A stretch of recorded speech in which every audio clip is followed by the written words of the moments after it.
நீலகிரி மாவட்டத்தில் கடந்த 3 நாட்களாக பெய்த தொடர்மழை காரணமாக கடந்த 24 மணி நேரத்தில் 2057 மில்லிமீட்டர் மழை பதிவாகியுள்ளது. நீலகிரி மாவட்டத்தில் ஆண்டுதோறும் தென்மேற்கு பருவமழை மே மாதம் இறுதியில் துவங்கி செப்டம்பர் மாதம் வரை பெய்யும். இந்த ஆண்டு தென்மேற்கு பருவமழை தாமதமாக துவங்கியுள்ளது.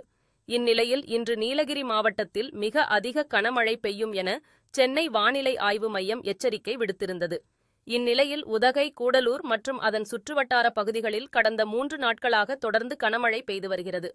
மழையின் காரணமாக பொதுமக்களின் இயல்பு வாழ்க்கை வெகுவாக பாதிக்கப்பட்டுள்ளதோடு கடும் குளிரும் நிலவி வருகிறது. இந்நிலையில் கடந்த 24 மணி நேரத்தில் மாவட்டத்தில் 2057 மில்லிமீட்டர் மழை பதிவாகியுள்ளது.